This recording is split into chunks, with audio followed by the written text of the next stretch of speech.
Buenas tardes, bienvenidos al segundo taller organizado por la Subcomisión de Micología. En esta ocasión se va a hablar de calidad en el laboratorio de micología, mejora de proceso. Le doy la bienvenida a nuestros disertantes también, el doctor Claudio Abiega y Cristian Álvarez. Los voy a Buenas, presentar. gracias. Gracias por haber aceptado participar en este taller. Bueno, el doctor Claudio Abiega trabaja en el Hospital Universitario de Córdoba, es jefe del Departamento de Calidad y Seguridad del Paciente, magíster en Gestión de Salud y docente de Microbiología en la carrera de Medicina de la Universidad de Córdoba.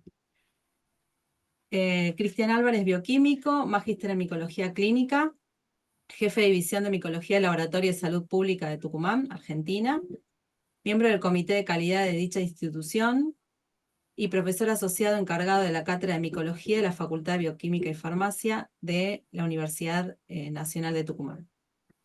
Bueno, le doy la bienvenida. Claudio, si querés empezar. Perfecto. Comparto pantalla. Sí,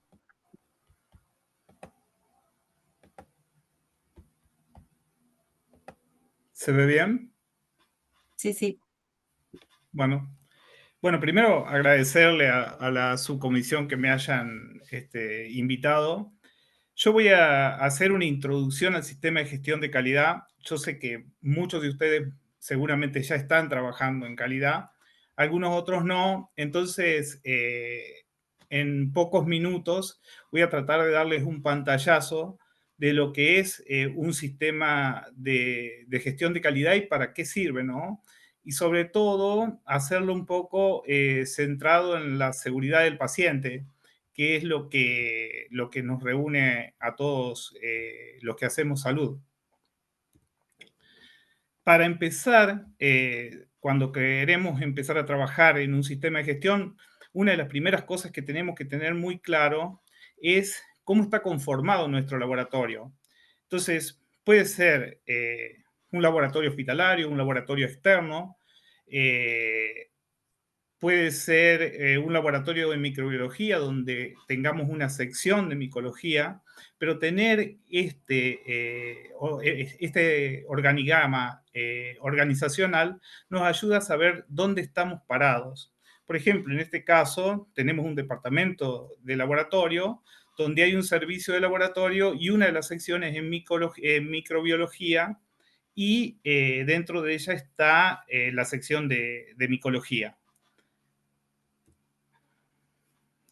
Para entender dentro de ese organigrama institucional cómo trabajamos, lo primero que debemos saber es con las herramientas que vamos a trabajar. Y una de ellas podría ser una historia clínica electrónica o en papel, no importa cuál. El asunto es que lo hagamos con un método. Entonces, de esa historia clínica, lo primero que va a hacer el médico es una solicitud de, de un pedido, en este caso micológico, se procesa esa solicitud en secretaría, se recepciona en el laboratorio, se hace la extracción de la muestra, después se direcciona la muestra al área donde va a estar o a la sección, en este caso sería la micología, y ahí termina la etapa preanalítica y empieza la etapa preanalítica, que es la de nuestros estudios. Una vez que hemos terminado, validamos esos resultados y si hay un valor o un resultado crítico, lo debemos informar inmediatamente al médico solicitante o, en su efecto, a una cadena de profesionales que va a estar dada por ustedes, que tiene que saberlo rápidamente.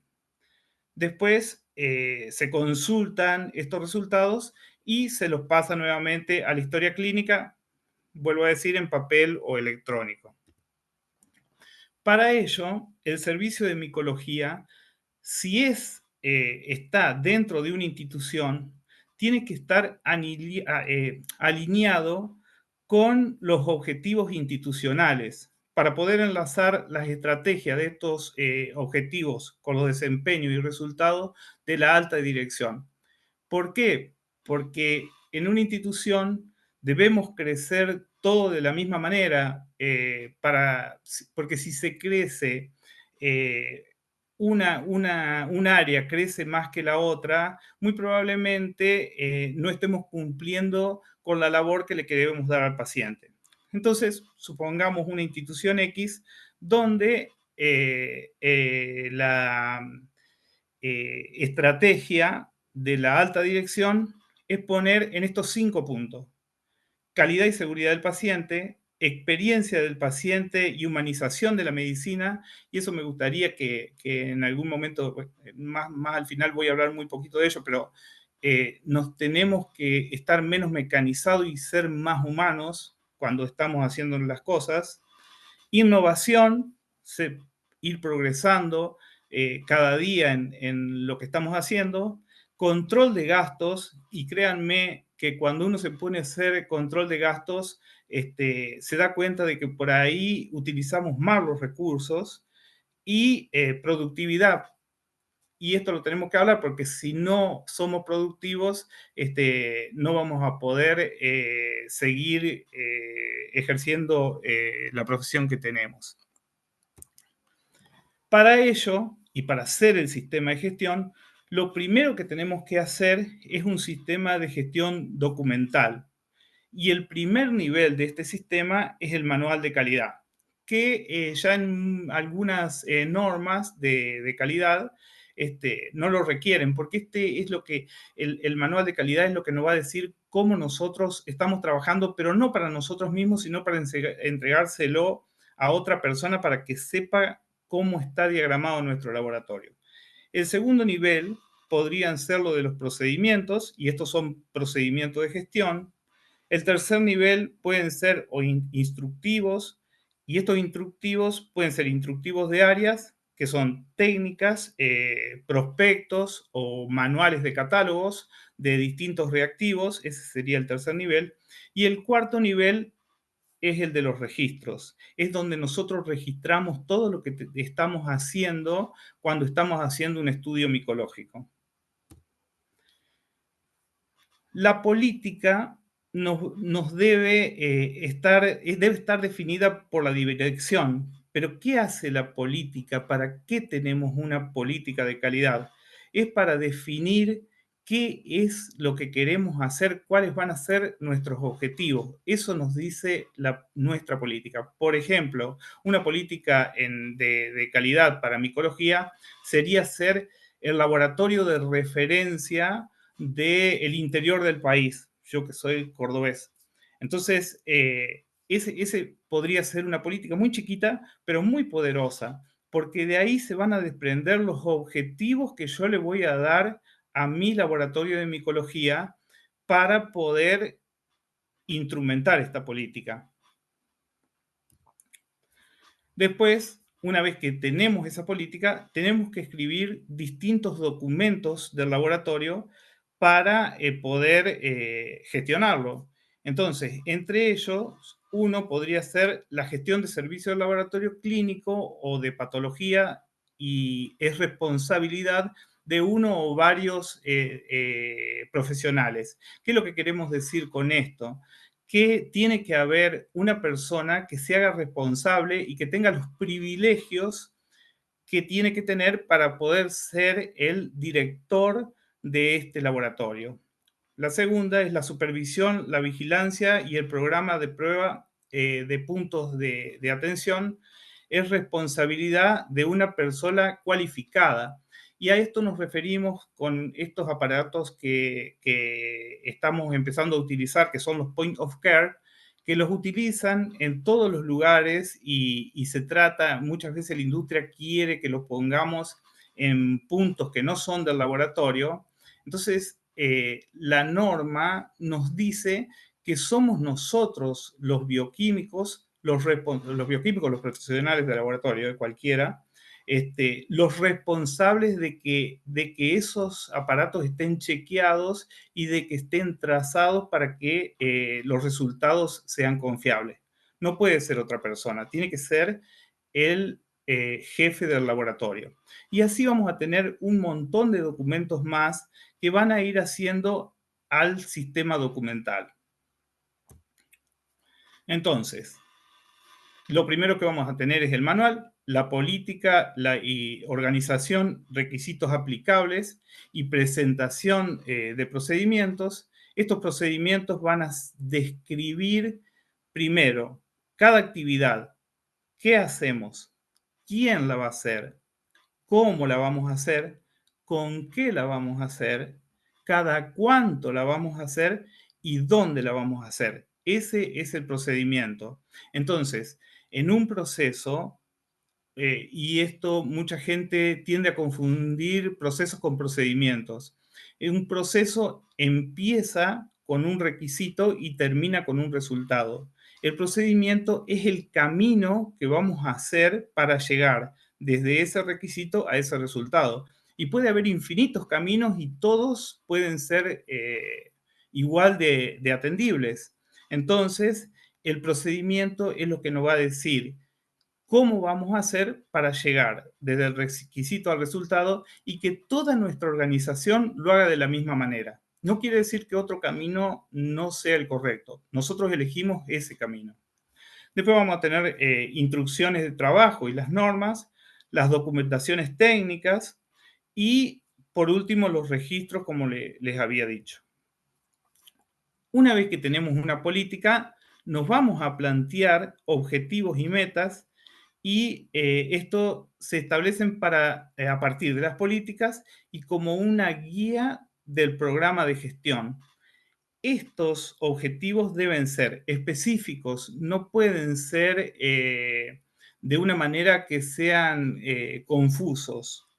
Tienen que ser cuantificables para que podamos saber en qué lugar estamos parados.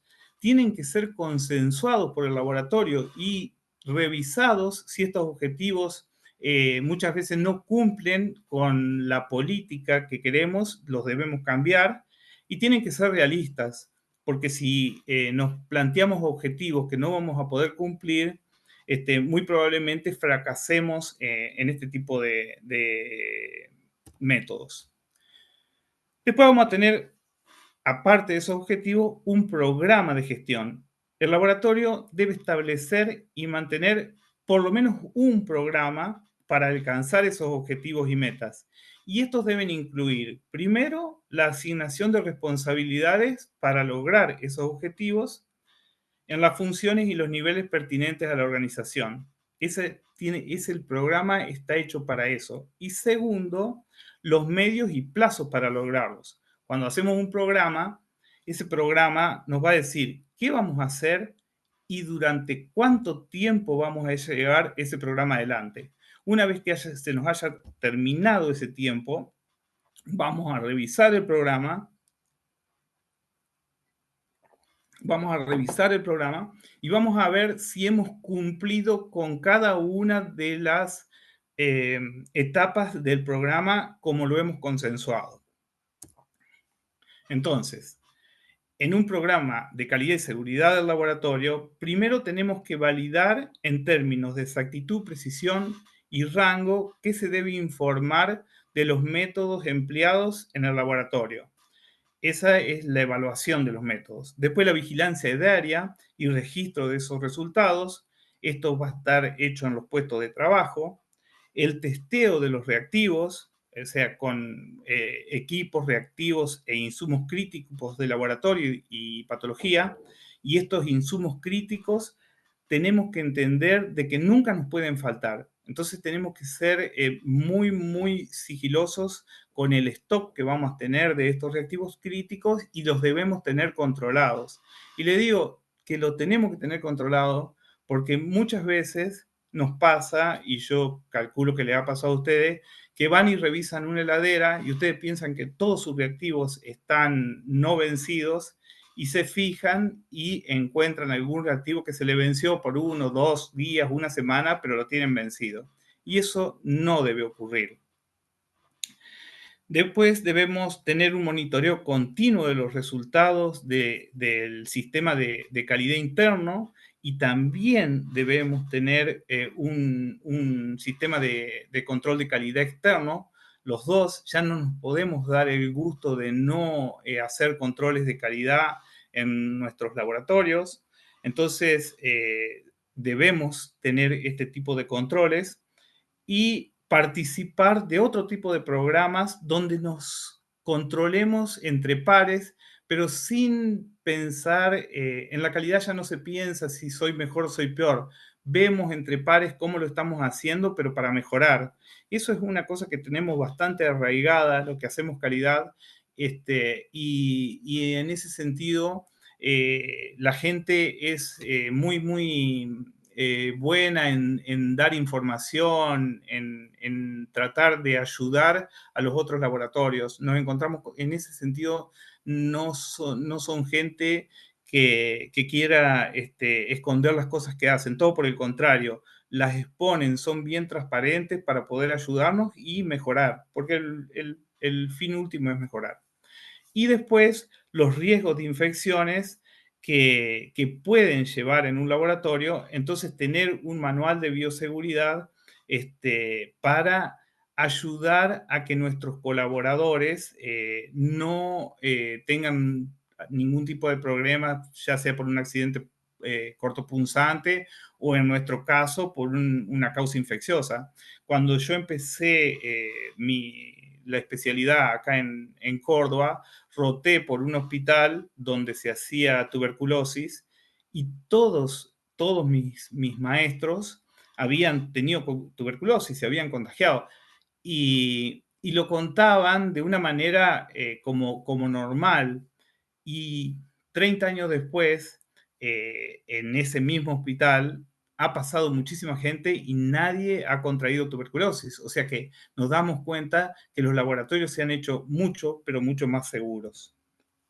Entonces, para cumplir con este programa, nos deberíamos, si vamos a empezar de cero, yo sé que todos ya de alguna manera trabajan, pero si hay alguno de los participantes que no trabaja, debería plantearse al menos unos 12 meses para hacer el sistema de gestión de calidad. Entonces, al principio vamos a ser reactivos, vamos a hacer la calidad y la seguridad del paciente y en esta etapa donde vamos a estar construyendo nuestro sistema de gestión documental y empezando a tratar de que esos documentos sean vivos, porque una de las cosas más importantes que tenemos que tener en cuenta, que si escribimos y nadie los lee o no sirven, estamos gastando nuestro tiempo al vicio, porque no es de esa manera como se trabaja. Si ustedes ven que sus colaboradores van y se fijan en los documentos que ustedes escriben o que ellos mismos escriben, esos documentos están vivos y en realidad es lo que lo hace al sistema de gestión, un sistema de gestión que sea productivo. Y empezamos también en este momento a hacer reportes de incidentes o no conformidades. Les quiero contar que al principio, cuando uno empieza a hacer las no conformidades, pasan dos cosas. Una, la utilizamos bien, que es decir, vemos un problema y como son anónimas las no conformidades la mayoría de las veces, o pueden ser por auditorías también, que se vean, empezamos a redactar no conformidades y algunas realmente son no conformidades y otras son tratar de echarle la culpa a un compañero porque no lo quiero, todo eso. Eso al principio seguro va a pasar, pero después de unos meses la gente se da cuenta que eso no es así y empieza a reportar realmente los incidentes o las no conformidades que realmente valen la pena. Un segundo.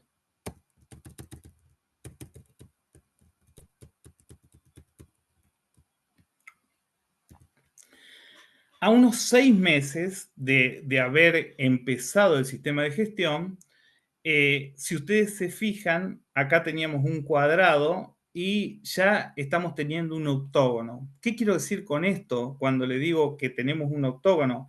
Es que ya los empezamos a moldear al sistema de gestión. No solo tenemos la parte documental, no solo la estamos haciendo viva, sino que también estamos empezando a trabajar en reportes de incidentes, en indicadores y a empezar a elaborar matrices de riesgo.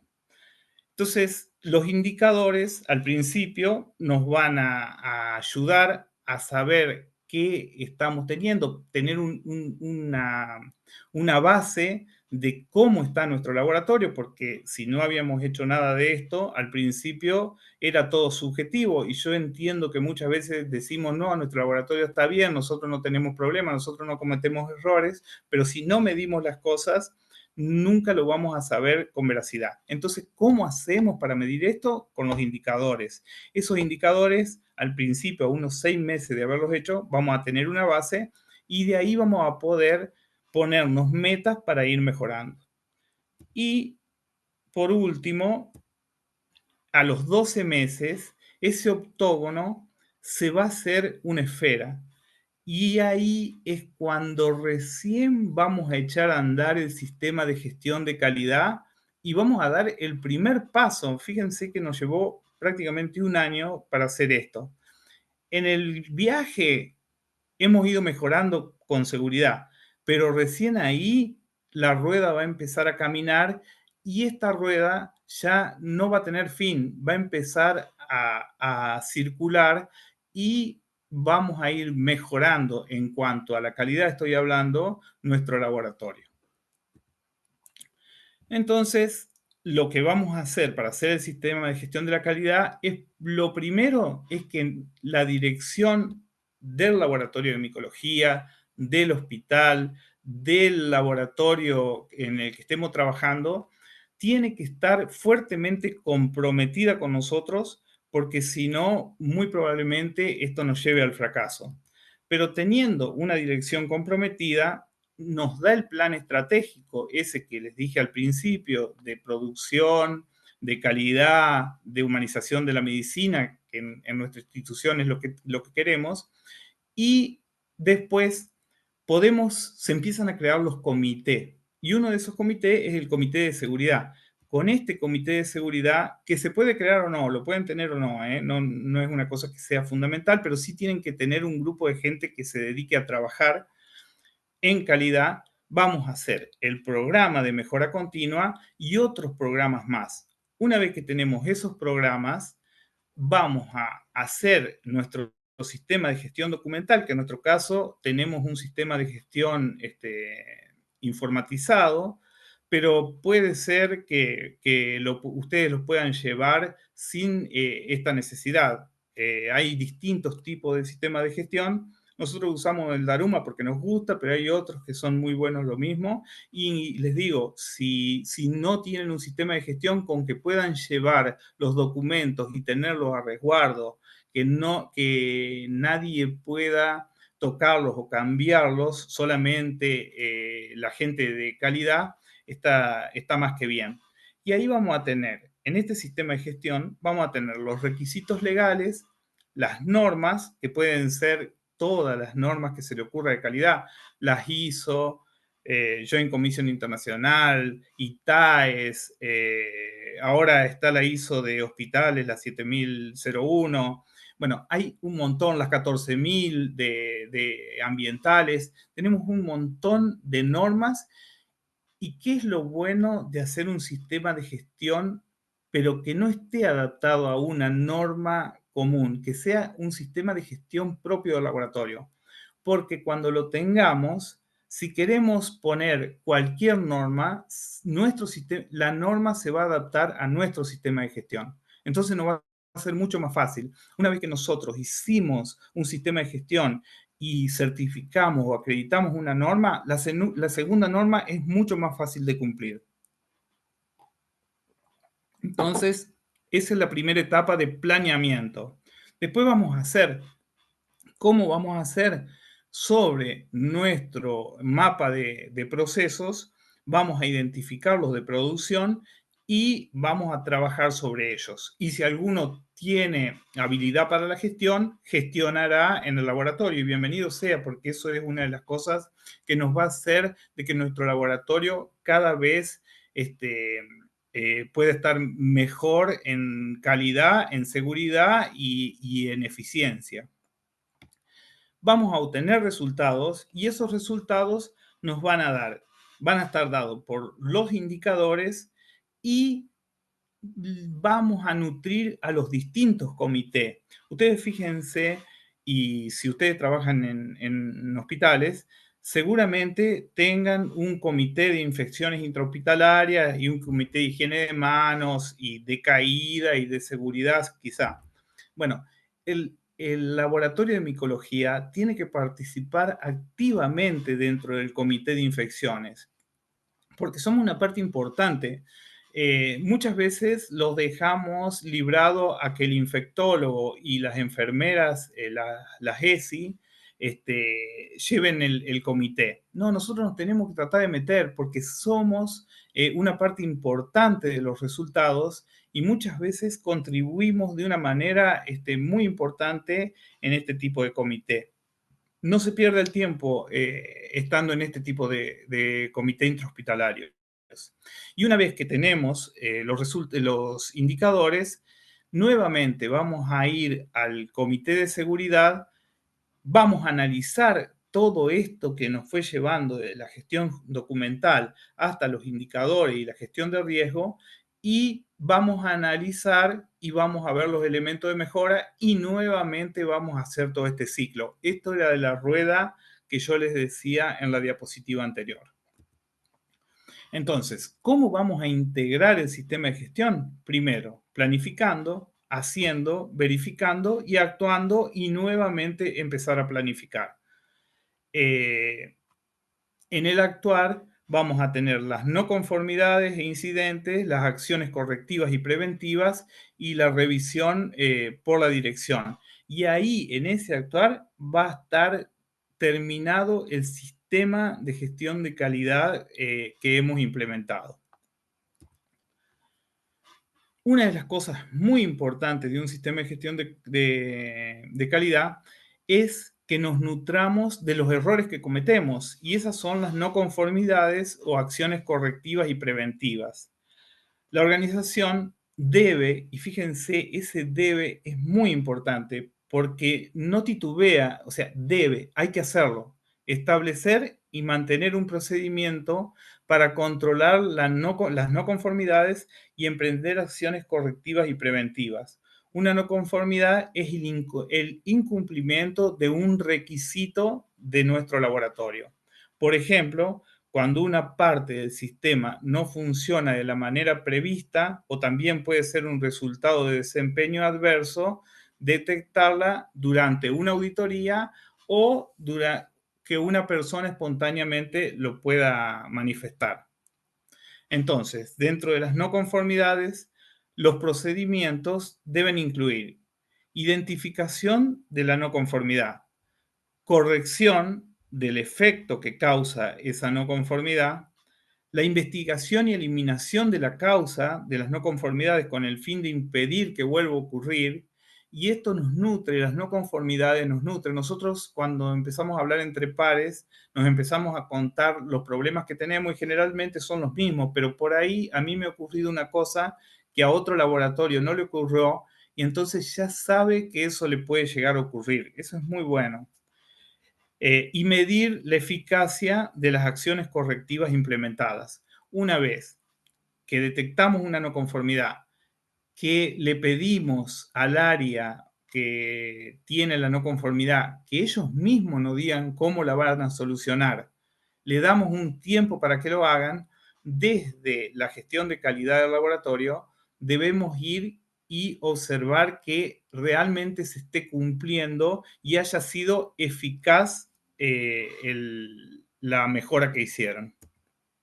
Entonces, para hacer un análisis en las no conformidades, si es muy grave la no conformidad, lo primero que tenemos que hacer es una acción inmediata y eliminar el efecto de esa no conformidad, sin preguntarnos demasiado cómo hacerlo. Lo eliminamos. Pero después debemos determinar cuál fue la causa. Y entonces ahí vamos a poder hacer una acción correctiva y esa acción correctiva va a poder eliminar la causa y vamos a hacer un seguimiento. Y este seguimiento lo vamos a ver en el cumplimiento y en la causa.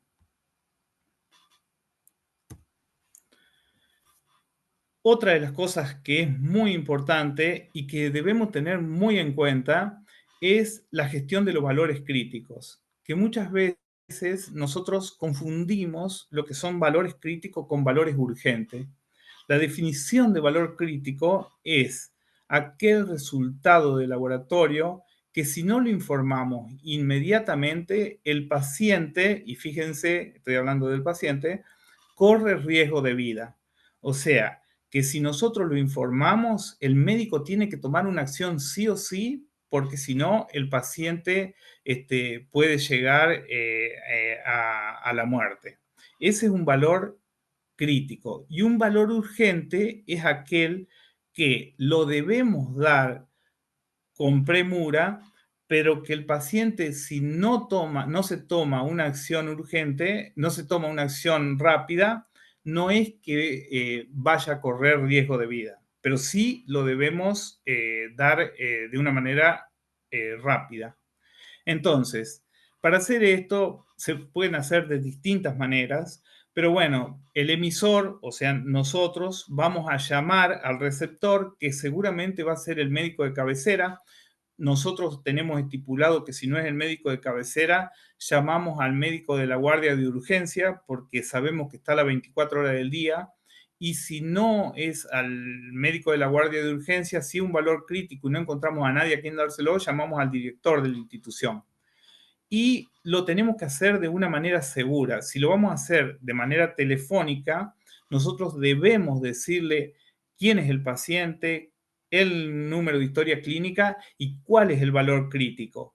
Y para que sea la comunicación efectiva, y esta es la segunda meta internacional, es la comunicación efectiva, porque se cometen la mayoría de los errores médicos con los pacientes se cometen por una falta de buena comunicación. Entonces, la segunda meta es de comunicación efectiva.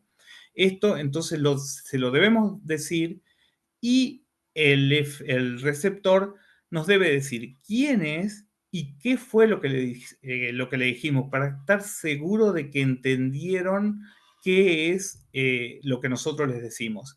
Y luego el receptor tiene que plasmarlo en la historia clínica y tomar una acción con ese valor. Nosotros lo que hacemos a los valores críticos los auditamos tanto desde el lado del laboratorio como en la historia clínica. Ah, tomamos todos los valores críticos que se han entregado en el mes y vamos a la historia clínica y vemos que el receptor o el médico primero lo ha escrito en la historia clínica y después cuál fue la medida que tomó para sacarlo al paciente de esa criticidad. Si nosotros no podemos hacer cosas, porque no podemos hacer todo, debemos tener laboratorios de referencia. Para ello, nosotros no podemos mandar a cualquier laboratorio. Deberíamos mandar a laboratorios, primero, por lo menos, saber de que están acreditados por una norma de calidad. Eso sería muy, muy bueno. Segundo, que si no está acreditado por alguna norma, participen en programas de control de calidad. Y por último, las prácticas derivadas a laboratorios considerados de referencia en la especialidad, en este caso, la trayectoria académica y el reconocimiento que tengan a nivel nacional o internacional. Y si en nuestro lugar, en nuestra ciudad, no tenemos ningún laboratorio acreditado, no tenemos lugares a mano como para poder mandar, lo que debemos hacer es auditarlos nosotros al laboratorio de referencia que vamos a mandar nuestras muestras para saber que están trabajando de manera segura. Bueno, dentro de los procesos analíticos, como les dije anteriormente, no nos podemos dar el gusto de no tener controles de calidad interno y de calidad externo. En micología, y con gran orgullo lo digo, el departamento de micología de Lendlease está acreditado para hacer controles de calidad externos, que no todo el mundo lo tiene y la verdad que en la Argentina es un orgullo que ellos lo hayan podido lograr. Nosotros deberíamos, todos nuestros controles de calidad que hagamos, hacerlos con un laboratorio que esté acreditado para tal fin. Por ejemplo, el PAC de patología de Estados Unidos, y hay un montón de lugares que están acreditados, pero hay algunos otros que no y hacen controles de calidad externos. Y ahora, después, ya empezamos con la documentación, hicimos nuestro sistema de gestión y ahora vamos a llegar a los indicadores. ¿Cuáles son los indicadores que deberíamos llevar en un sistema de gestión de calidad? Primero, pacientes correctamente identificados. La primera meta internacional. Si ustedes trabajan en el laboratorio, se deben dar cuenta cuántas veces, y si tienen el indicador muchísimo más, cuántas veces están o mal rotuladas las muestras o el paciente está mal identificado y eso nos lleva a errores graves. Por eso es una meta internacional. Hay 6 metas internacionales y no son al vicio de que las tengamos. Estas metas internacionales de seguridad del paciente son porque en estas 6 metas es donde más errores cometemos en nuestros nosocomios. Y las que a nosotros nos incumben son la identificación del paciente, la comunicación efectiva y el riesgo de caída. Y el riesgo de caída ya después le voy a decir por qué. Porque aparentemente no tendría nada que ver con el laboratorio. Reportes de incidentes relacionados con la identificación del paciente, reportes relacionados con los errores de comunicación, segunda meta internacional, uso de metodología de readback en la comunicación de resultados críticos, reportes de incidentes relacionados a emisión de resultados críticos, reportes de incidentes relacionados a medicación, cumplimiento del protocolo de valoración de riesgo de caída. Y estos dos últimos me voy a detener. ¿Y por qué les digo? Porque si nosotros hacemos, supongamos, un antifungigrama y lo informamos mal, muy probablemente el médico tome una decisión de medicación que no sea la correcta. Entonces, tenemos que empezar a pensar que tenemos que trazar nuestros métodos cuando hacemos alguna técnica de manera de asegurar que la calidad sea óptima. Si no, podemos llegar a cometer un error que nosotros ni siquiera nos vamos a enterar de que probablemente de que lo hicimos. Y el cumplimiento del protocolo de valoración de riesgo de caída, aunque ustedes no lo crean, si ustedes van a sacarle una muestra a un paciente internado y tiene riesgo de caída, lo más probable es que la cama esté con la baranda alta y lo más probable es que nosotros cuando vamos a sacar la muestra bajemos la baranda. Muchas veces nos olvidamos de subirla, nos vamos y ni siquiera nos enteramos de que el paciente después se bajó o se cayó y eso le produjo un daño al paciente. Esa es la 6ª meta internacional del riesgo de caída, pero en realidad no es el riesgo de caída, sino el daño que le provoca al paciente. Y muchas veces nosotros no nos damos cuenta de que hemos provocado un daño porque ni siquiera nos enteramos de que el paciente se cayó. Nosotros no fuimos y el paciente quedó y se cayó y se provocó un daño y ya entra otros mecanismos a jugar que nosotros no nos enteramos. Otros indicadores de calidad es pacientes los mal identificados por 1000 y acá les voy a la sigla y las metas que nos proponemos. Porcentaje de muestras hemolizadas, que no lo podemos, que no podemos hacer los analitos o los estudios que queremos. Número de solicitudes de muestras por mes que tenemos.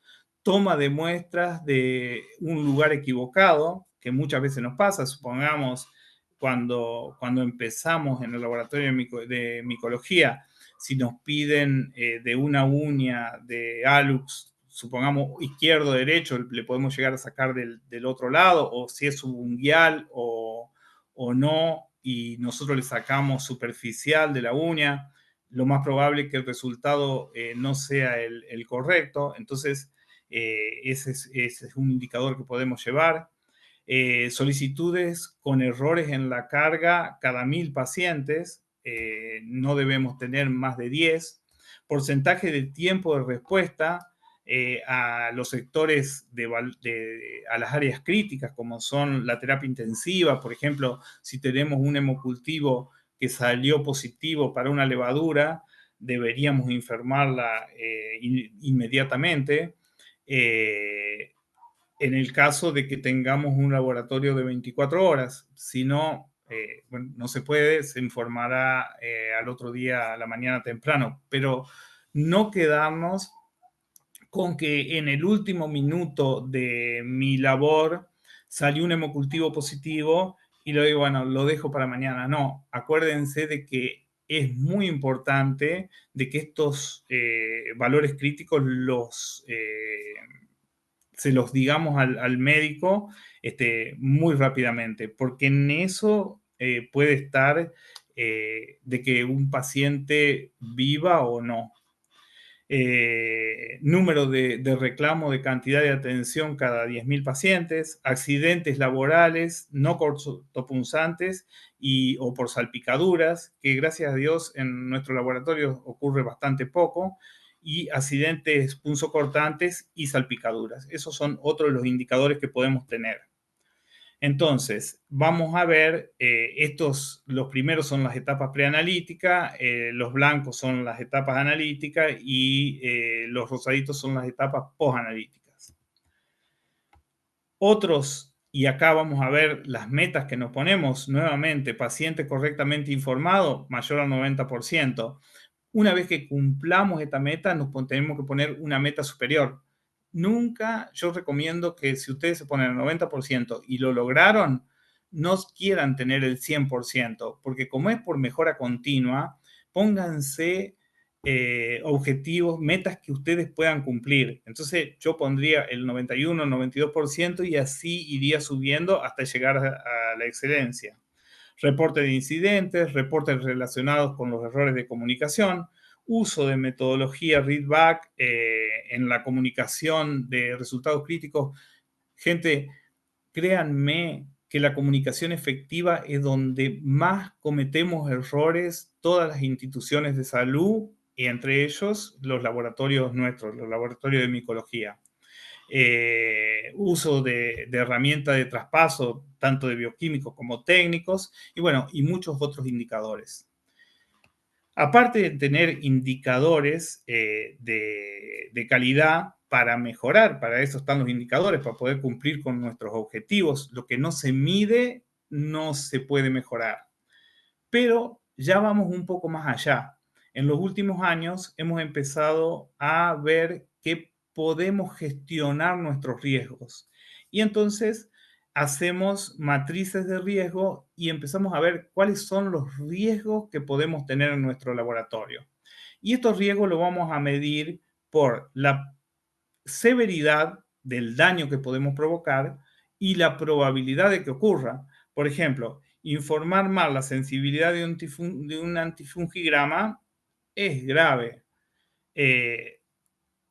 ¿Cuál podría ser la causa? Una capacitación insuficiente. ¿Cuál es la severidad? Muy alta, 5. Nosotros en una matriz de riesgo, lo pueden hacer de otra manera, ponemos 5 para la más alta severidad y 5 para la más alta probabilidad. Y a eso lo multiplicamos y nos da 25.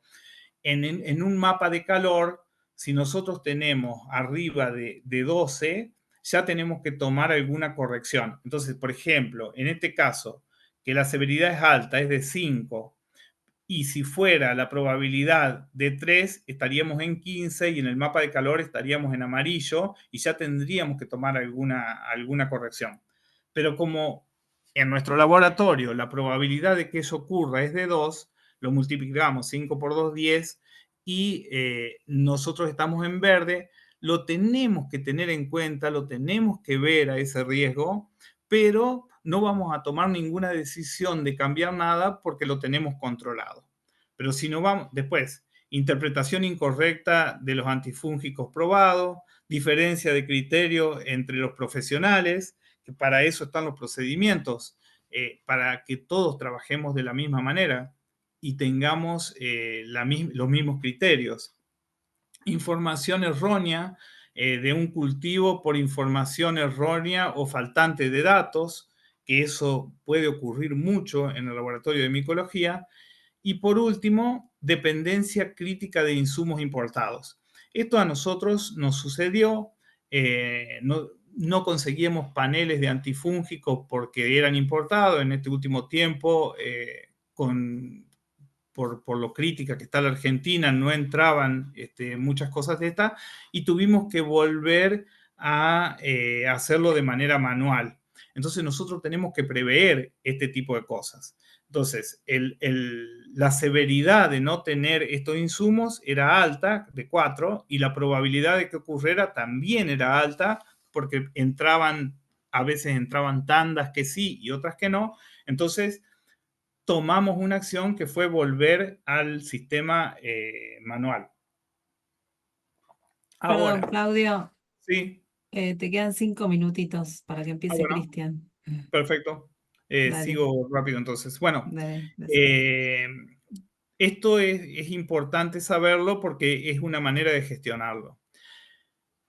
Con esto podemos proporcionarles a los comités de infecciones hospitalarias nuestras cosas para que ellos hagan también su sistema de gestión de riesgo. Después debemos hacer encuestas de seguridad interna, que son porcentajes promedio de respuestas positivas y neutras. Y si ustedes se fijan qué piensan nuestros colaboradores de nosotros mismos, de la seguridad que tenemos, y donde más problemas tenemos es en el aprendizaje organizativo y la mejora continua, que es de un 62%. Entonces, tenemos que tomar acciones sobre eso y también, si ustedes se fijan en el 9, dice apoyo que los administradores nos dan a nosotros. Entonces, algo la dirección está comunicando mal, si es que cree que está haciendo la cosa bien, porque nosotros mismos estamos pensando de que no nos ayudan, de que no colaboran con nosotros. Esto, las encuestas de seguridad revelan lo que la organización quiere saber, lo que la organización le está pasando. Entonces son muy importantes y revelan cosas serias. La experiencia del paciente también la tenemos que tener en cuenta. Nosotros hacemos encuestas de satisfacción al paciente y vemos los grupos etarios y si ustedes se fijan, en estos últimos 3, en las rueditas, generalmente, por ejemplo, el tiempo adecuado nos dicen que estamos bastante bien, la cortesía en el respeto también, y toda la ayuda que le podamos brindar también están bien. Y en cuanto a los tiempos en los que damos los resultados, ellos nos están diciendo de que somos aceptables. Pero eso no quiere decir que no pongamos énfasis y tratemos de mejorar. Por último, en cuanto al sistema de gestión, la revisión por la dirección. La revisión por la dirección se tiene que hacer sí o sí por lo menos una vez por año. Y esto va a contemplar todo el sistema de gestión de calidad y lo que vamos a hacer de acá en adelante es ver qué mejoras tenemos que hacer y cuáles son los objetivos que nos vamos a plantear para el siguiente año, la siguiente temporada.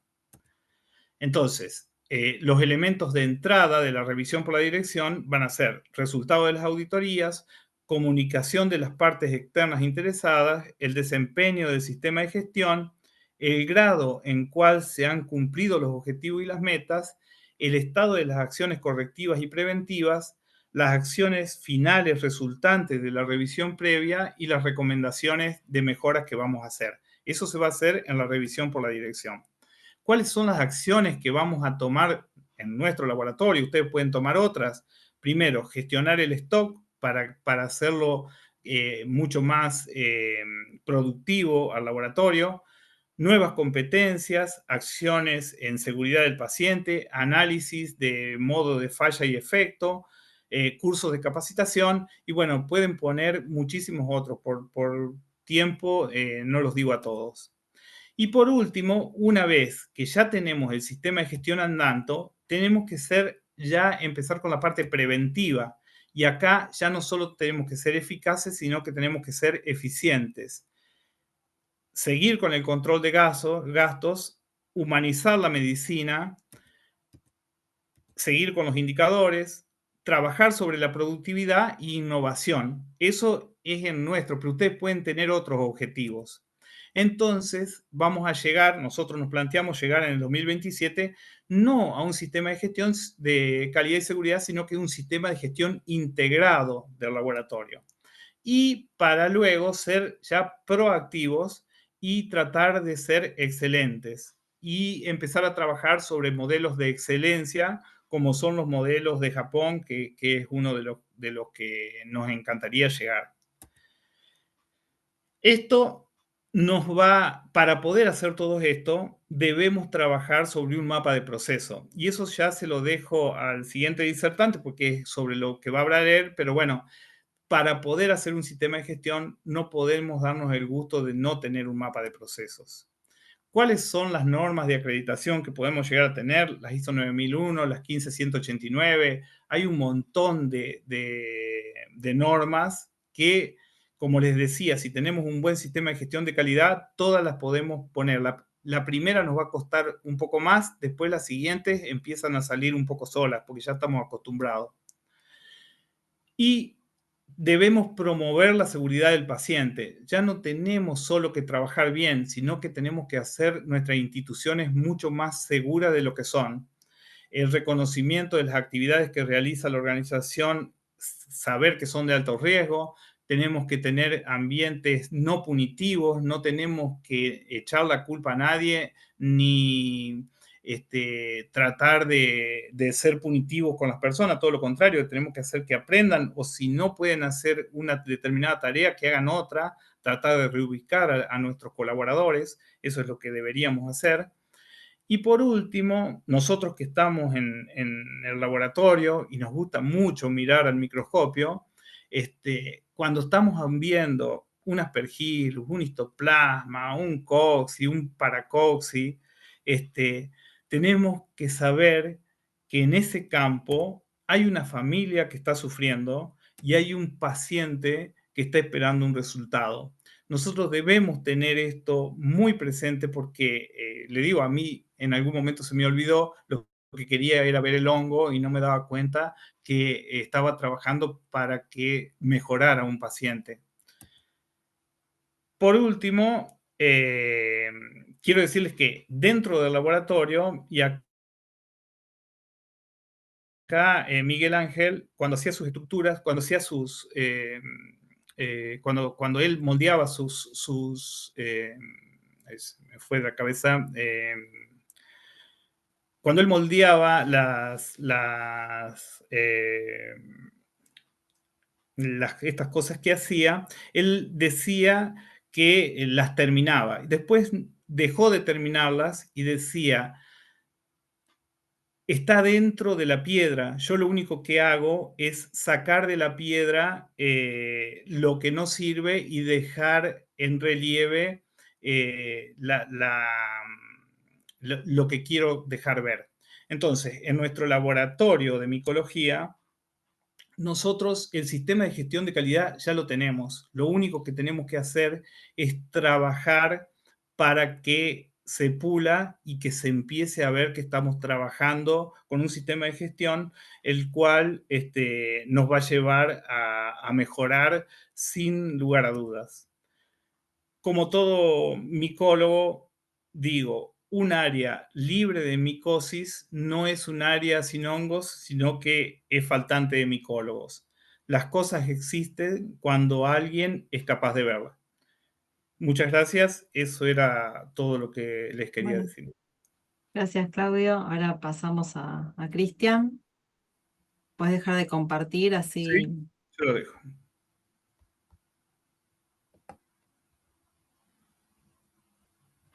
¿Está? Buenas, ¿cómo les Sí. va? Buenas noches al auditorio. Bueno, vamos a hacer compartir.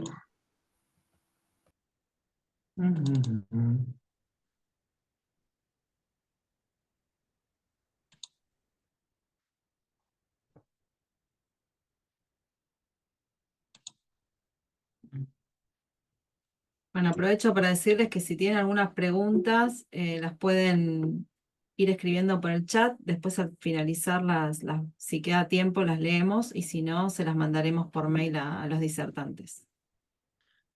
Bueno, antes de iniciar, quería darle las gracias también a la Asociación Argentina de Microbiología, que me ha convocado para dar esta disertación. Esta es la segunda parte. Yo voy a hablar sobre la gestión por procesos. Primero, para introducirnos brevemente lo que es la gestión por procesos, tenemos que tener en cuenta que uno de los pioneros fue en 1966, este médico y epidemiólogo Avedis, donde él introdujo el modelo de estructura, proceso y resultados. Lo que quería Avedis es justamente evaluar la calidad de la atención médica. Para que tengamos un contexto, nosotros cuando trabajamos en un laboratorio tenemos que tener en cuenta que tenemos una estructura, ¿sí? ¿Qué es lo que hay y cómo se organiza?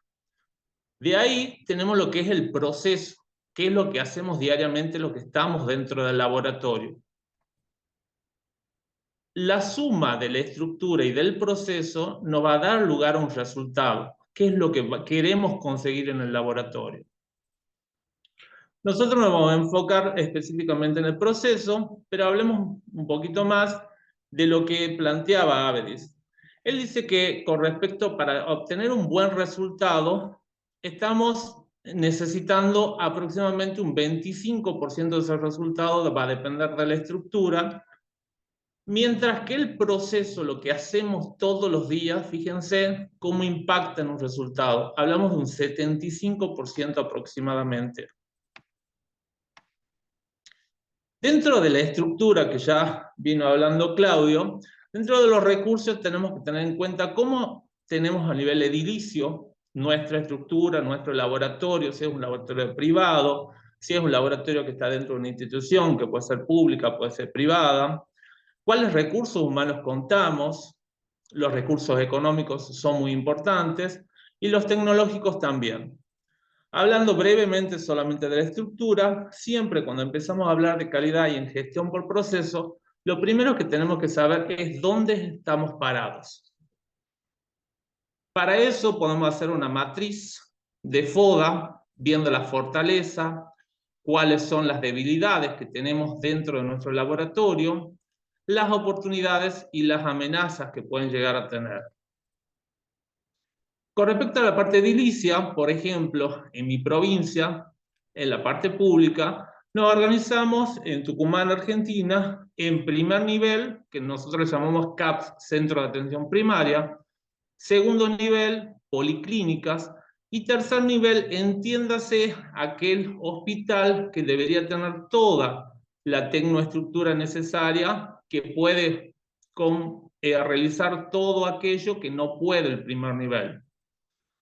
Teniendo en cuenta esto, los recursos humanos son importantes, porque si bien nosotros podemos trabajar y tener un laboratorio en el cual tenemos un técnico capacitado, tenemos los administrativos capacitados para hacer micología, un buen plantel bioquímico, muchas veces puede pasar que yo esté dentro de una institución, por ejemplo, un hospital que no tenga dermatólogos o que no tenga alguna especialidad que va muy correlacionada a mi laboratorio. Entonces hay que conocer muy bien dónde nos encontramos. Si es en la parte privada, saber cuáles van a ser nuestros socios estratégicos, porque es muy importante de esa manera conocer el recurso humano. La parte económica es algo que muchas veces la tocamos de oído. Sí, los que tenemos laboratorios privados, sí, estamos muy en conocimiento, porque cada hisopo que usamos, cada placa que usamos, la jeringa y la aguja lo tenemos en cuenta porque tiene que ver, pero muchas veces los que trabajamos también en la parte pública no tenemos una correlación. Por ejemplo, acá es solamente una tabla para que tengan en cuenta que una heladera tiene un costo cuando uno quiere abrir un laboratorio, pero a su vez ese costo también tiene una vida útil que no va a durar para siempre. Entonces tenemos que tener en cuenta siempre lo que es el costo. Y a nivel tecnológico, siempre como empezamos lo que trabajamos en micología, podemos empezar básicamente justamente con un mechero, unos tubos, una gansa, una ansia y un gancho, que podemos empezar a trabajar con las micosis superficiales, pero quizás si queremos aumentar el nivel tenemos que tener esa visión para hacer realmente un estudio para ver qué está pasando con las necesidades que nos implica justamente.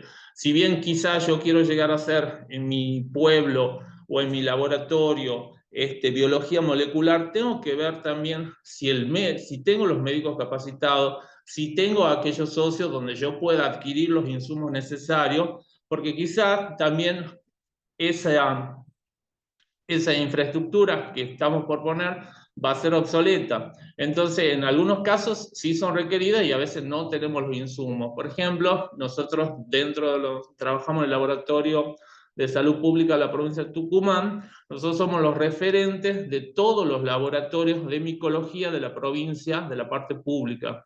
Y todas aquellas técnicas o determinaciones que no pueden resolver primer nivel, pasa al segundo. Lo que no puede el segundo, pasa al tercer nivel. Y de ahí llega a nosotros que somos tercer nivel. Entonces tenemos que tener otro tipo de equipamiento. Acá pueden ver, por ejemplo, que tenemos un aparato de Vitek, un Malditov también. Entonces, antes de introducirnos en la gestión por proceso, tengo una duda, ¿sí? Y en esta duda quiero que vean esta fotografía. Y muchas veces nos pasa llegar a un laboratorio y podemos encontrarnos estas dos imágenes. Los que no son de Argentina, bueno, es muy conocido, Antonio Gasalla, siempre hacía de la empleada pública y tenía una forma de atención. Y por otro lado, tenemos otra secretaria, que la vemos muy sonriente, todo limpio, todo ordenado, pero de este lado vemos que están tomando mate y todo demás. Ahora, ustedes, ¿cuál creen que es el servicio que trabaja con normas de calidad? ¿Cuál creen ustedes que va a ser aquella persona que llegue, que es el paciente, que en calidad se habla de usuario, o cliente? Bueno, acá hablamos de paciente. ¿Cuál creen ustedes que el paciente va a decidir cuál está bajo normas de calidad? ¿Qué laboratorio? ¿La secretaria de la izquierda o de la derecha? Y acá tenemos que tener en cuenta que cuando trabajamos ya por gestión, proceso y calidad, que la calidad es una propiedad que tiene una cosa, un objeto, y que tiene y define su valor, así como la satisfacción. Y la calidad depende siempre de la satisfacción del cliente, que es ese paciente que llega a nuestro laboratorio. Y nuestra primera imagen es el admisionista y la infraestructura que está visualizando, porque el paciente no tiene el ingreso adentro del laboratorio, solamente ve esa fachada. Pero también tenemos que tener en cuenta que hay un concepto que es muy subjetivo. Quizás ese paciente que llega, la secretaria de la izquierda la atiende rápidamente, ¿sí? Para sacarse de encima y poder seguir hablando, le dice, sí, ¿qué necesita? Vengo a hacerme una muestra, listo, pase, le tomo el turno y ya la va a tener el técnico. Y quizás la otra, que la vemos impecable, le dice, no, mire, hay una demora, va a tener que esperar, siéntese, y lo hace esperar 2 horas al paciente. Entonces ahí la calidad tenemos que tener en cuenta que es algo muy subjetivo y también que es un valor percibido por el paciente. Nosotros podemos trabajar bajo normas de calidad, pero siempre dependemos mucho del paciente. Como definiciones de lo que son los procesos, reiterando lo que ya había dicho Claudio, es un conjunto de actividades que están mutuamente relacionadas, que utilizan elementos de entrada y proporcionan un resultado previo, que es lo que había expresado previamente también, donde esos elementos de entrada, ¿sí?, pueden ser uno o varios, y podemos tener uno o varios elementos de salida. En ese proceso son los que estamos dentro del laboratorio, los que estamos trabajando, y donde hay miles de actividades que pueden llegar a realizarse. Por ejemplo, un elemento de entrada llega una muestra de líquido cefalorraquídeo. Esa muestra de líquido debe ser admisionada y ese procesamiento que se va a producir dentro del laboratorio puede tener distintos tipos de actividades. Todo ese proceso es lo que tenemos que trabajar en la gestión por proceso para la mejora continua. De esa manera podemos tener un elemento de salida que va a ser la satisfacción del paciente, del usuario. Los procesos son modelos que nos muestran para qué hacemos, para quiénes lo hacemos y cómo lo vamos a hacer. Esto es lo que ya había dicho, tenemos una entrada, que puede ser unas o varias, y los procesos a su vez pueden ser unos o varios dentro del laboratorio. Hay que tenerlos bien delimitados para poder llevar a cabo justamente un estudio y hacer una gestión. Y las salidas también pueden ser varias. Es un poco repitiendo también lo que había dicho Claudio, muchas veces nos confundimos qué es lo que es proceso y qué es lo que es procedimiento. Cuando hablamos de proceso, recuerden que es el conjunto de actividades mutuamente relacionadas entre sí que interactúan para transformar esos elementos en un resultado, que va a ser, por ejemplo, el diagnóstico de ese paciente que había traído una muestra de líquido cefalorraquídeo, que muchas veces es el familiar o el médico que trae el líquido cefalorraquídeo.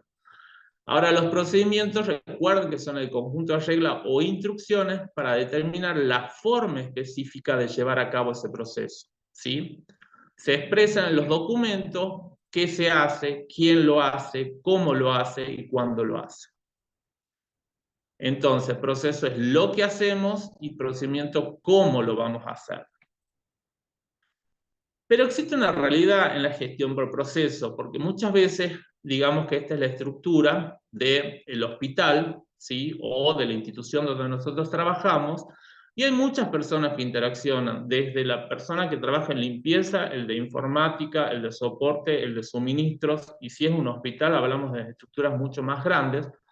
Cuando llega el paciente, ¿sí? Para recibir la atención, él va a ser atendido por un proceso, ¿sí? Pero el paciente, en la realidad, desconoce realmente con quién y a dónde se va a realizar el proceso. Va a aparecer una línea que vincula. Por ejemplo, en este caso, el paciente va a llegar y va a ser atendido por el admisionista. El admisionista se va a comunicar con el técnico para que el técnico, por ejemplo, le tome una muestra de suero. Y de ahí el paciente no tiene otra relación con todo el proceso. O sea que la gestión del proceso es únicamente propia nuestra, porque después el técnico puede llevar la muestra al bioquímico, el bioquímico va a interaccionar con otras personas del hospital, pero como pueden ver, la relación del paciente, que no tenemos que perder de vista siempre, que es el que va a tener la percepción de la calidad de cómo trabajamos en el laboratorio, solamente llega hasta el admisionista y por ahí la toma de muestras del técnico en el caso que le tenga que tomar una muestra. Pero tenemos que saber que dentro de nuestra institución va a haber muchos procesos que pueden estar vinculados y que muchas veces dependen de nosotros y no dependen. De esos procesos, como les decía, hay distintos tipos, ¿sí? Nosotros estar en un solo laboratorio privado, que yo hago un laboratorio y solamente tengo los admisionistas, los técnicos y los bioquímicos, es como más tiene una comprensión y es mucho más fácil diagramarlo. Mientras que en estructuras más grandes tenemos que tener en cuenta que esos procesos tienen requisitos siempre de entrada que tiene todo ciudadano. Lo que nosotros trabajamos siempre en los procesos operativos son todos aquellos de producción de bienes o servicios, ¿sí? Son todo lo que hacemos nosotros en el laboratorio. Eso siempre tienen que tener en cuenta que se entregan a un ciudadano, a una persona, a una entidad, a veces a una empresa, y son los que le agregan el valor al producto final. Pero a su vez, esos procesos tienen por encima siempre lo que son procesos estratégicos. Acá entra lo que se llama la alta dirección, las jefaturas. Son aquellos procesos que definen y verifican también las políticas, las estrategias, cuáles son los objetivos y las metas de la organización. Y después hay procesos de apoyo, soporte. Son aquellos que realizan actividades de apoyo necesarias para el funcionamiento de esa parte operativa. De esta manera vamos a tener justamente nuestros resultados definitivos. Como pueden ver, siempre tenemos entradas y salidas. Y en todo este proceso, por ejemplo, para el procesamiento de una muestra de líquido cefalorraquídeo, tenemos que tener en cuenta que en esa entrada siempre hay requisitos, hay requerimientos que pueden ser tecnológicos, humanos, de organización, edilicios, económicos, normativos y de información. Lo mismo se traduce en el proceso y en la salida. Y recordemos, porque todo objetivo del proceso es beneficiar justamente al paciente. Que cliente es paciente, que puede ser un cliente interno, pueden ser una organización financiadora, podemos tener socios, proveedores, y también siempre pensemos en el paciente como el prójimo doliente, que puede ser un familiar. Yo siempre le hago esa acepción cuando trabajamos mucho en calidad, para uno entender cómo tiene que trabajar con cada muestra, es pensando que esa muestra es de un familiar. Los procesos, una vez que uno lo visualiza, lo mejor no es que yo directamente voy a tener este proceso todo detallado y hermoso. Generalmente lo que se hace es se empieza a trabajar con papel y lápiz y uno empieza a escribir, ¿sí? Una vez que lo ha escrito, lo ha consolidado, lo ha organizado, ha hablado con la dirección, ha hablado con los procesos de soporte, se arma el mapa del proceso y se lo sociabiliza para que todos entiendan que justamente el ingreso del paciente pasa por una serie de pasos, que en este caso, por ejemplo, es un paciente que entra por una recepción de admisión, pasa enfermería, pasa un médico, se le hace estudios complementarios, hay un diagnóstico médico, en algunos casos se da internación, en otros no, y a veces da la alta del paciente. Y acá trabajan muchos procesos estratégicos, ¿sí? Que son de planificación, entra lo que es calidad, que son las políticas de calidad preestablecidas, así como lo de los recursos humanos, y también visión, misión, objetivos, políticas comerciales y documentales. Mientras que los de apoyo pueden ser otros. Por ejemplo, acá le muestro el mapa de procesamiento de laboratorio que tenemos nosotros en el Laboratorio de Salud Pública, donde nosotros en los operativos tenemos la etapa preanalítica, analítica y posanalítica, y a su vez tenemos asesoramiento, contingencia, reporte, docencia, investigación, innovación. Y tenemos los procesos de soporte, por ejemplo, que está informática, logística. Dentro de los procesos hay que tener en cuenta que están también los subprocesos, ¿sí? ¿Qué me está diciendo esto? Que cada uno de mis procesos, ¿sí? Yo puedo tener subprocesos que a su vez tienen actividades. Estos subprocesos, ¿para qué me sirven? ¿Yo me voy a complejizar? No, lo que estoy haciendo es ayudar a descomponer a veces procesos muy complejos en algo más manejable, algo más palpable, porque para que yo pueda gestionar necesito tener más detallado el mismo. Las características de estos subprocesos es que me van a permitir mayor especificidad, mayor interdependencia, porque están conectados y dependen de otros, van a poder ser medibles, ¿sí? Porque muchas veces implementar un indicador en un proceso, yo tengo que poder diferenciar bien dónde lo voy a hacer. Para eso es justamente que se utiliza los subprocesos y me va a permitir también la optimización para hacer el análisis de la gestión por procesos.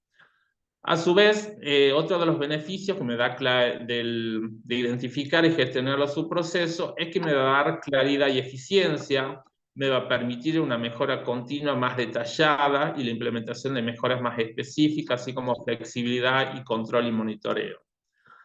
Y por lo que vengo planteando acá, cuando nosotros nos plantamos dentro de nuestra institución, privada o pública, que sea un laboratorio pequeño o grande, podemos ver que los procesos muchas veces en los centros asistenciales es mucho más complejo de lo que estamos planteando, ¿sí? No es tan sencillo como algo lineal cuando nosotros empezamos a diferenciar cada una de estas etapas. Y acá pongo un ejemplo. Por ejemplo, para que se entienda más claro todavía. Pedro es un paciente con antecedentes de tos persistente y expectoración. Él acude al hospital para realizar un estudio de esputo seriado por 3. ¿Sí? Llega al hospital y es consciente de que tiene que de seguir las indicaciones médicas, y en este caso bioquímicas, para obtener un diagnóstico certero. Espera tranquilo. Resulta que el hospital, como estructura, recuerda que es parte del resultado, tiene una infraestructura adecuada, la recepción es eficiente, el sistema de gestión anda muy bien, está disponible toda la información de Pedro, está actualizada, el laboratorio está equipado con toda la tecnología y para hacer el análisis de muestras respiratorias. En el proceso, el primer día, Pedro, que llevaba los esputos por 3, lo recibe el personal, le proporciona el frasco, le explica cómo recolectar la muestra, Pedro sigue las instrucciones y entrega las muestras al primero, el segundo y el tercer día, sin inconvenientes. Las muestras se analizan de manera eficiente. Y el resultado final, ¿sí? Al finalizar, por ejemplo, el tercer día, Pedro recibe un informe de que se le van a procesar las muestras, que son adecuadas, le indica cuándo van a estar los resultados. Entonces, ¿qué pasa con la percepción de este paciente? Se siente seguro, se siente tranquilo. Entonces sabe que es correcto el proceso y pronto va a tener un diagnóstico previo. ¿Qué es lo que pasa muchas veces en la realidad? ¿Sí? Muchas veces podemos tener un sistema de gestión, pero muchas veces el sistema de gestión puede complejizarse y bastante. El mismo paciente puede llegar a tener muchos problemas, ¿sí? Resulta que mismo Pedro llega al hospital, que tiene la infraestructura, pero ese día el sistema de gestión hay fallos, ¿sí? No anda internet, se retrasa la asignación de turnos, y en la actualización de la información de los pacientes obviamente no se puede hacer porque no hay internet. Aparte, por ejemplo, el laboratorio está saturado y el equipo de trabajo es insuficiente porque, por ejemplo, hubo un paro de transporte, ¿sí? Entonces es insuficiente para manejar la carga de las muestras. Ya tenemos una complejidad que era el 25% del resultado final. Sumado a eso, el segundo día, Pedro, lo entrega la muestra sin problema. El tercer día es donde hay una confusión de las muestras y la muestra es extraviada, la tercera. Sumado a esto, se nos contaminan los medios de cultivo, lo que retrasa el procesamiento. ¿Qué es lo que pasa? El tercer día, Pedro va a recibir la lamentable noticia que hay un retraso, está frustrado, desanimado, y que muchas veces, y le pueden decir que existe la posibilidad de que hay que repetir el estudio. ¿Qué implica esto? Que en ese resultado final que nosotros trabajamos con calidad se nos puede complejizar y ese retraso que tenemos va a implicar en su tratamiento y un impacto negativo en la salud. Siempre tengan en cuenta esto cuando trabajan con gestión de procesos. Ahora, ¿qué es esto de la gestión por proceso? ¿Cómo se hace? ¿Cómo se aplica? Ya lo que decía Claudia, tiene que haber sí o sí un compromiso de la dirección, sí o sí, si no, no se puede trabajar en un sistema de calidad. Hay que fortalecer los paradigmas de los trabajos en equipo, liderar los objetivos, generar actividades específicas y capacitar para entender los beneficios y ventajas de trabajar en un sistema de calidad. Hay una serie de pasos que hay que seguir para hacer una mejora continua de la gestión por procesos. En el primer paso vamos a ir viendo uno a uno cada uno de los 10 pasos, que pueden ser más o pueden ser menos. Yo lo ejemplifiqué de esta forma. Lo primero que tenemos que hacer es seleccionar un proceso o un subproceso de lo que nosotros queremos trabajar. Muchas veces nos pasa que estamos diciendo, sí, tenemos problemas en la toma de muestras, tenemos problemas porque se nos contaminan los medios, tenemos problemas porque no nos identifica bien el equipo. Entonces muchas veces tenemos que empezar a recopilar información para saber realmente en qué vamos a trabajar. Pueden ser distintos procesos, ¿sí? Porque yo, ¿qué hago? Busco el proceso para buscar la mejora continua. Entonces, dentro del proceso puede ser recepción, puede tener errores en preparación, esterilización de los medios, pueden ser problemas de inoculación o la identificación, pueden ser muchos los procesos o un subproceso de cada uno.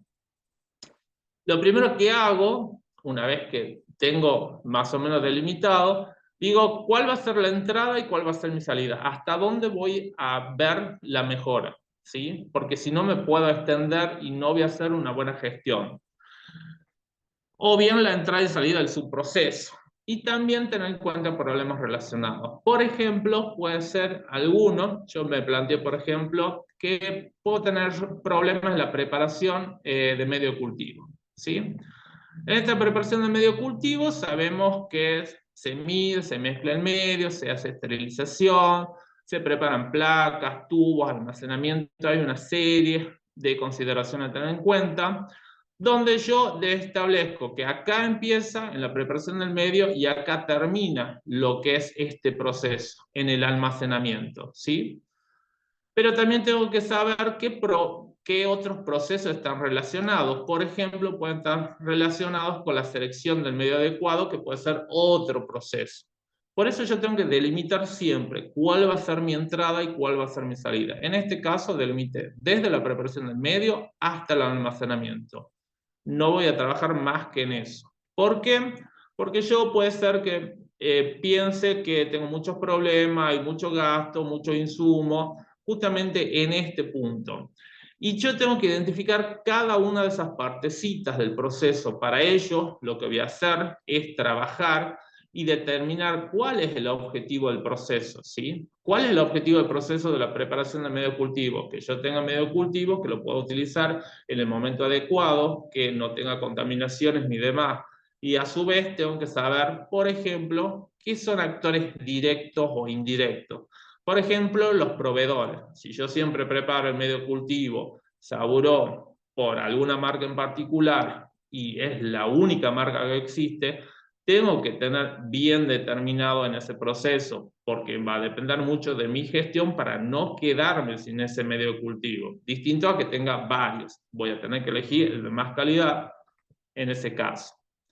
Después lo que puedo hacer, la realización en esta gestión por proceso solamente de preparación de medio cultivo, por ejemplo, realizar un FODA, para ver qué aspectos positivos tengo en esta preparación de medio cultivo, cuáles son las fortalezas, cuáles son las debilidades que tengo, que recuerden que fortalezas son los factores internos positivos, la ubicación, la atención al cliente, puede ser acá la capacitación, tengo técnicos brillantes, estén muy capacitados, debilidades quizás puede ser que no tengo la infraestructura adecuada para hacer justamente el plaqueo, qué oportunidades tengo, puedo crecer en el laboratorio y poder tener una ala solamente de preparación de medios y dividirlo y seccionarlo. Amenazas puede ser el costo del reactivo utilizado para el medio cultivo. Entonces así se hace, bueno, es muy breve lo que estoy hablando del FODA. Siempre recuerde que los aspectos negativos son las debilidades y amenazas y los positivos las fortalezas y las oportunidades. Y luego, por ejemplo, sumando todo esto, yo puedo tener, cuando voy registrando de ese proceso cuáles son los problemas que vengo teniendo, por ejemplo, me puede surgir lo que es la contaminación del medio cultivo. Bueno, yo digo, sí, está contaminado el medio cultivo. Y ahora, ¿cómo hago el análisis para la gestión? Para hacer el análisis de la gestión, tengo que tener en cuenta que puedo hacer, por ejemplo, una espina de pescado, teniendo en cuenta que mi problema es la contaminación del medio. Entonces acá, por ejemplo, analizo que los materiales pueden ser por los insumos que están sucios, puede ser por las personas una falta de entrenamiento, puede ser maquinaria una esterilización deficiente, o una esterilización insuficiente en el caso del método, o hay flujos de aire. De esa manera voy estableciendo para evitar justamente que se produzcan errores. Después, también puedo en esa preparación de medios definir los factores críticos del éxito, ¿sí? Que son un número limitado, generalmente son de 3 a 8 las características y condiciones, y por ejemplo puedo yo definir productividad, puedo hacer una gestión por inventario, la calidad, esterilización eficiente, o puedo automatizar el proceso de preparación de medios. Después, identificar las zonas de riesgo del proceso. Esto son una serie de etapas que lo dejo acá para que lo puedan visualizar. Muchas veces la gestión de riesgos son clases mucho más extensas que pueden llevar varios días y semanas porque esto tiene que ver mucho con la práctica, donde yo lo primero que tengo que hacer es reconocer que tengo un peligro inherente o una vulnerabilidad. Y por ejemplo, en este caso de preparación, podría llegar a decir que puede ser por un error humano, desviaciones infrecuentes que tengo o costos elevados, ¿sí? Luego, lo que hago es trabajar con los recursos humanos. ¿Por qué? Porque justamente trabajar con los recursos humanos va a tener que ver dentro del proceso que tiene que ver con capacitación. Muchas veces pueden ser porque hay conflictos, hay peleas internas, entonces tengo que trabajar sobre el conflicto, abordar problemas de clima laboral, desarrollar una mejor comunicación, quizás los de la mañana le dejan para los de la tarde la preparación del medio, pero no le han avisado que le faltaba algún indicador, y bueno, o no le han puesto el antibiótico, se me contaminan los medios cultivos. Entonces, fortalecer también el trabajo en equipo. Acá hay una serie de lineamientos como que siempre hay que fijar los objetivos, determinar las herramientas, detectar los aspectos críticos, analizar el entorno, interpretar los datos. En la gestión por proceso también es importante establecer justamente en esa preparación de medios, lo que hablaba Claudio, establecer puntos de control. En ese proceso que yo tengo que establecer dónde va a ser mi punto de control. O sea, dónde voy a controlar que realmente se estén preparando bien los medios cultivos. Para ello vamos a usar un indicador, ¿sí? ¿Cómo mido los puntos de controles? Mediante el uso de un indicador, que es una comparación entre dos o más tipos de datos que sirve para elaborar una medida. Esta puede ser cualitativa o cuantitativa, ¿sí? Porque yo tengo que tener un objetivo siempre, una meta que tengo que tener el 95% de los medios o el 100% si quiero, sin contaminar. Entonces tengo que surgir un indicador para llegar a esa meta del 100% sin medios. En los indicadores de proceso, muchas veces estos son métricas que permiten evaluar muchas veces la eficiencia y la efectividad de los distintos procesos, ¿sí? Hay distintos tipos de indicadores, hay algunos de economía como insumo-proceso, los de eficiencia, producto y resultados, los de eficacia que tienen que ver con el impacto, y de efectividad. Muchos indicadores pueden haber, pero específicamente, bueno, hablemos detalladamente de la preparación. Yo, por ejemplo, digo, para hacer un punto de control, como indicador y hacer un seguimiento para ver si estoy teniendo problemas, muchas veces sí se contamina. ¿Cuánto se contamina? ¿Cuánto se contaminan estos medios? En ese proceso que yo tengo el problema, ¿sí? Voy a tener que ir registrando cuál es el porcentaje de medios cultivos que resultan contaminados versus el total de medios preparados, por ejemplo, de Saburó en tubos. En un periodo de 1 mes, 2 meses, 3 meses. ¿Para qué? Para que yo de esta manera pueda hacer un seguimiento. Y ese seguimiento es uno de los ítems 10, que es supervisión, monitoreo y control de esos indicadores que me van dando del proceso, ¿sí? Donde acá hay muchas áreas que van a participar, pueden ser directamente... ¿Hola? Perdón. Pueden ser, por ejemplo, dentro de las áreas operativas o puede ser dentro de mi dirección. Mi jefatura me dice, bueno, ¿cómo vas con ese proceso? ¿Cómo vas con esa supervisión? ¿Has mejorado? ¿Has bajado los costos de esa preparación? Yo estoy hablando de un solo proceso. Ustedes pueden trabajar en los procesos de los líquidos cefalorraquídeos, el porcentaje de positividad o negatividad, si son procesados de forma correcta o incorrecta, tienen problemas a la hora de admisión o no admitir. Cada uno va a determinar cuál va a ser el proceso que van a trabajar, pero estos son los pasos. ¿Para qué? Porque esto nos indica las normas ISO. Hay muchas normas, pero siempre la organización debe determinar qué es necesario seguir y qué es necesario medir. Yo mismo me lo impongo. Cómo se va a hacer la medición, el análisis y la evaluación, también yo lo tengo en cuenta. No me lo impone la norma, pero sí me dice cómo lo voy a hacer. ¿Cuándo se deben de llevar a cabo? Lo voy a hacer durante 1 mes, durante 6 meses, cada cuánto voy a hacer la evaluación. ¿Cuándo se deben analizar? Porque una vez que yo tengo los resultados definitivos, es decir, este mes tuve un 20%, el otro mes me bajó un 10%. Bueno, voy mejorando que no se me contaminan tanto y voy achicando esa brecha para evitar justamente que se me repita ese problema. Y la organización justamente evaluará el desempeño y la eficacia del sistema. De esta forma, lo que explicaba también Claudia, vamos a aplicar el ciclo de Deming, que es de planear. Yo hago esta planificación, voy a hacer, voy a verificar y voy a actuar frente a lo que yo medí, a lo que hice la auditoría o la verificación, ¿sí? En esa gestión por proceso, una de las formas del ciclo de mejora continua en un proceso es justamente, puede ser el ciclo de Deming.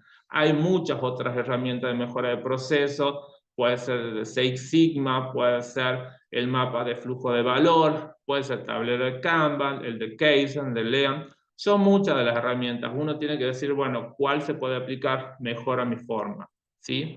Y ya por último, para terminar, como pueden ver, hemos trabajado solamente brevemente sobre la gestión de lo que sería el proceso de preparación de medio cultivo. Todo lo que podría conllevar a que durante 6 meses yo planifique disminuir justamente evitar la contaminación Por ello, si planificar es caro, imaginen el precio de lo que es improvisar. Bueno, y ya con eso quiero dar por concluido mi clase de la mejora continua de gestión por proceso. Bueno, muchas gracias, Cristian. Bueno, excelentes ambas disertaciones. No sé si hay preguntas en el chat. No hay. ¿No, Susi? No, por el momento no hay preguntas. Si no hay preguntas, yo puedo hacer. Sí. Por No me supuesto. odien, no me odien. No, nada, las dos presentaciones excelentes. La verdad que es una oportunidad que tienen los asistentes de poder tomar contacto, aquellos que nunca tuvieron contacto con lo que es un sistema de gestión de calidad.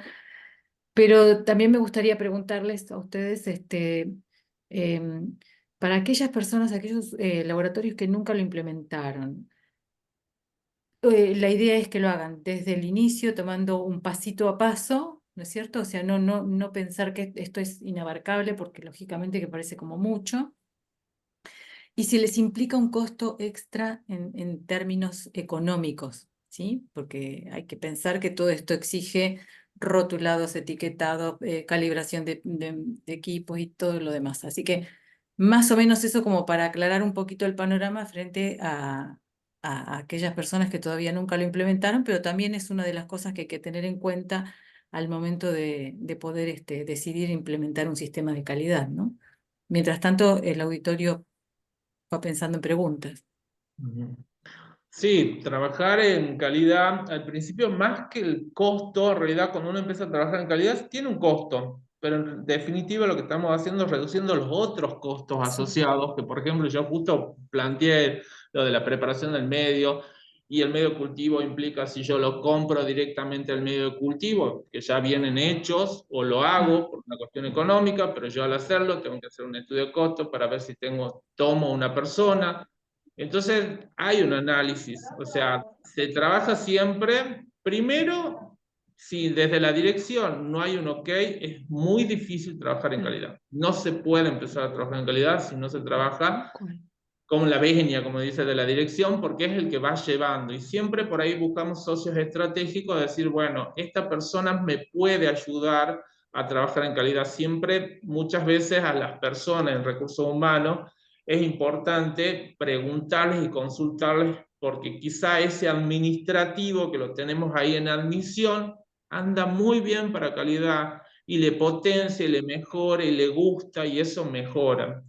El costo, sobre todo, es al principio porque parece todo registrar, todo hay que ver. Entonces, es el costo mayor que tiene. No dejar de caer justamente la calidad depende de que todos los días uno esté trabajando en ello. ¿Cuándo lo empieza a ver? Cuando no se repiten los errores. Porque cuando yo empiezo a registrar, ¿sí? Y nos pasa en todos los laboratorios, es imposible que un laboratorio no tenga errores. Por ejemplo, los errores preanalíticos rondan prácticamente en todos los laboratorios del mundo el 75%. Entonces, uno no registra y dice, sí, el problema lo tenemos acá, pero quizá el problema es otro, ¿sí? Y estamos apuntando todo hacia un mismo lado. Entonces, primero es necesario medirlo.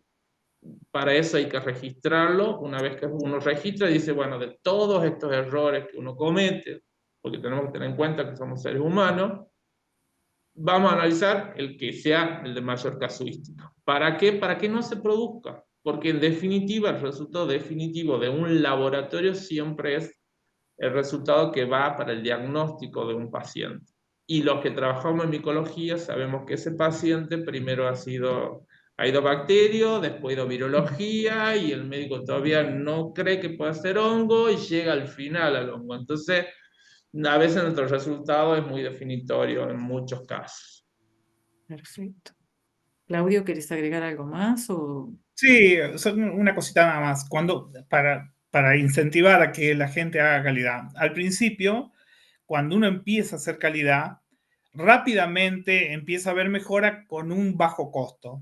Cuando nosotros cada vez vamos haciendo más puro el sistema de gestión, nos va costando un poco más de recursos. Entonces, llega un momento en que los recursos llegan a ser más importantes que la mejora. Entonces ahí es donde nos tenemos que reinventar y tratar de ver cómo hacemos para no utilizar tantos recursos, en dinero hablo, y que sigamos mejorando. Pero fantástico, muy, muy claro lo de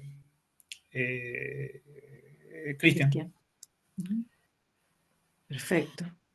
Perfecto, sí, sí. Acá, bueno, Vanessa Sanguineri dice, bueno, excelente, la modificación constante de las indicaciones de preparación de pacientes o correcta toma de muestra se muestra en nuestra experiencia, en toma de muestra se muestra en nuestra experiencia que redujeron mucho el reproceso o recitación, dice, y mejoró los recursos para otros pacientes. Así que esto realmente es muy importante para los laboratorios que lo puedan implementar. La pregunta era más que nada pensando en que está bien que uno invierte al principio, pero la diferencia es absolutamente notable, ¿no? O sea, lo RAS es una inversión que en el corto plazo, si uno lo dimensiona en tiempo, obtenés resultados que son súper, súper positivos, ¿sí? Que en definitiva se traducen en un beneficio económico también, ¿no? Y quiero hacer una solita Sí, sí. reflexión. Uno dice ahorro y yo digo, más que ahorro, economía, porque ahorrar es acopiar, Claro. acopiar plata, acopiar recursos, lo que sea. Economizar es redistribuir lo que tenemos para hacerlo más eficiente. Entonces, eso es de lo que se trata un poco la calidad. Ok. Acá, bueno, y otra de las participantes, Nimia, que dice, empezar como se empieza, yo siempre que escucho me encanta, pero como se empieza, dice, solo es escuchar, es como que se vuelve un poco loca, ¿no es cierto?, al principio con todo esto, y a veces hay que también contar con un personal que colabore, lo que comentaba Cristian recién, la colaboración, no solamente, la dirección por supuesto tiene que apoyar, pero todos nuestros pares, nuestros compañeros técnicos, profesionales, hasta las secretarias, tienen que estar aliados en esto y tirar todos para el mismo lado, ¿sí? Sí, perdón, yo quería aclarar que muchas veces no lo tenemos en cuenta, pero cuando nosotros ya tenemos toda la parte documental escrita, visto los procesos, visto los indicadores, las métricas, los programas de capacitación, eso nos sirve mucho a la hora de tomar un nuevo recurso humano, ¿sí? A todos nos pasó en COVID, bueno, nosotros en Tucumán, en Argentina, tuvimos una gran epidemia de dengue, y de repente nos íbamos quedando sin recursos humanos, pero tenemos todo documentado, todos los sabíamos qué realizar y cómo realizarlo. Entonces era más fácil porque podíamos tomar nuevos recursos humanos y está todo con flujos, los procesos están delimitados, entonces era más práctico que ponernos a explicar a una persona paso a paso detallado, incluso dónde está guardado en la heladera el suero o el reactivo. Entonces tiene muchas aplicaciones calidad, no solamente se reducen a la cuestión de los gastos, tiene que ver mucho con el recurso humano y tiene que ver mucho también con los pacientes, que es en definitiva para lo que estamos como laboratorio, ¿sí? Entonces tiene muchas aplicaciones. Acá Yasmín, bueno, una de las cosas que justamente les preguntaba al inicio es que ella pregunta qué aspectos son primordiales para la implementación en un laboratorio que está iniciando. Dice, ya que abordar todo es un poco complejo, ¿no es cierto? O sea, para el que es inicial. Acá estamos hablando de hospitales a lo mejor de una cierta complejidad, pero hay salas de pronta atención, o sea, salitas de primer nivel, segundo nivel y demás, y a lo mejor para ellos se complejiza un poco, ¿no? Lo primero por ahí es empezar un poco con la parte documental, que muchas veces ya lo tenemos, cada uno ya tenemos nuestros registros, bueno, hay unas formas de hacerlo, ya está todo escrito, cómo documentar cada uno de esos registros, qué es lo que usamos el día a día, donde vamos anotando, después los instructivos, entonces es paulatino, se va agregando, y después, bueno, el planteo general de arrancar con el sistema de calidad, hay distintos pasos, ¿sí?, para hacer un sistema de calidad.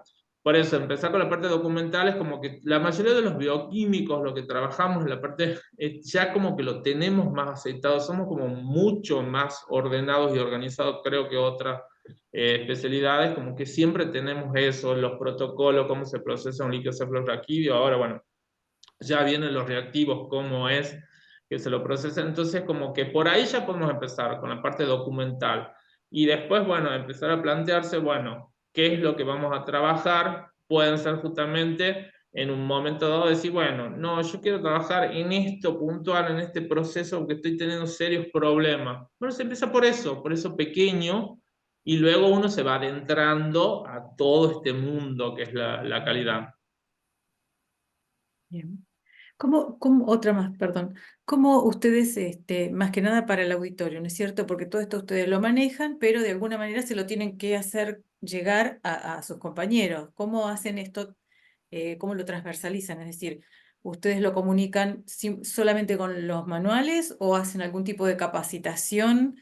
No, O sea, las para que mejores son todo el mundo esté capacitado y para que lo el gran concreten. problema es la comunicación. En toda institución Perfecto. la comunicación es uno de los mayores problemas. Por ahí las capacitaciones supervisadas son muy buenas o con ejemplos. Por ejemplo, ha planteado Claudio matriz de riesgo.